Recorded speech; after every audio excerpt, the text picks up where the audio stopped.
Every so often, a person comes along who is more than just a person. They become an idea, a symbol. And Nelson Mandela, well, he was one of those people. His name means something all over the world, not just for what he did, but for what he stood for. This is that story, the unbelievable journey from a prison cell to the presidency. Just think about those words for a second. Courage, forgiveness, human dignity.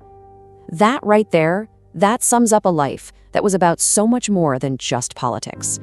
This was a deep, human struggle against injustice, a story of resistance, and in the end, an incredible triumph. So let's start there with courage, because at the very core of who he was, that's what you find. His entire life is really a testament to what the human spirit is capable of, even when the odds feel absolutely impossible. But how did he become this symbol? Well, to really get it, you have to understand the world he was born into. We've got to go back to the beginning, to the moment he chose to fight, igniting a battle against injustice that would last a lifetime. This was the enemy, apartheid. And let's be crystal clear, this wasn't just about segregation. It was a vicious, calculated system of oppression designed to deny millions of people their basic humanity, all because of the color of their skin. It was the system Mandela swore he would tear down. So here's how it all started to unfold. He's born in a tiny village, but he grows up to join the African National Congress.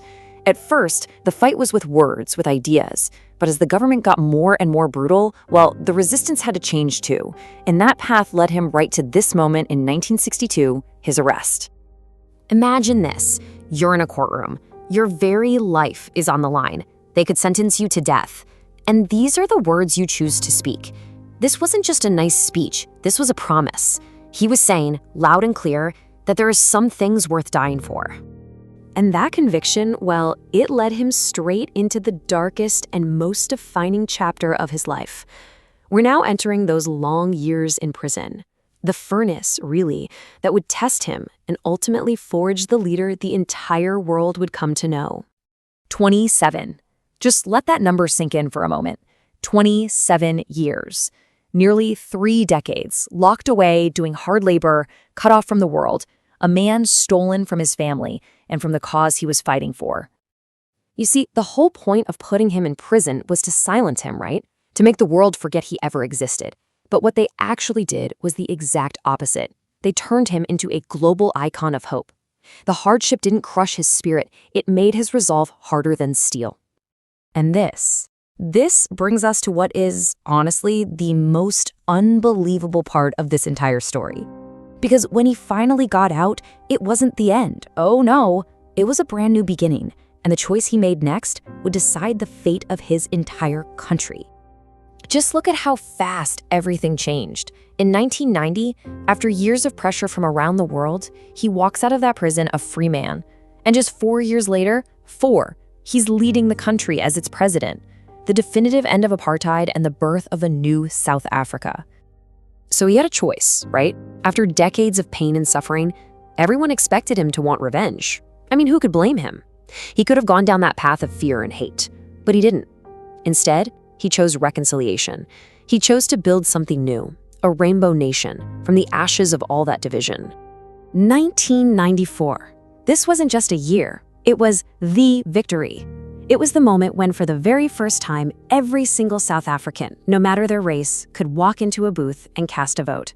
It was the culmination of everything he and millions of others had fought and suffered for.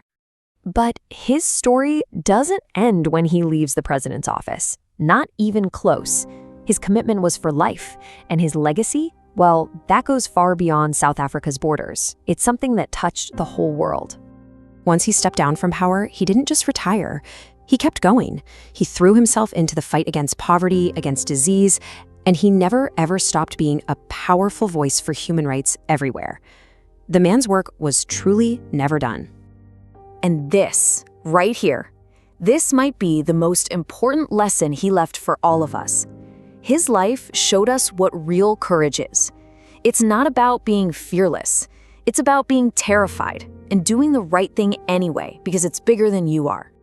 So when you ask that question, how can one person's courage really change a nation? Well, the answer is his story. His life proves without a doubt that the deep conviction of a single person can bend the arc of history, tear down a hateful system, and inspire the entire world. Thank you for watching. Please like, share, and subscribe.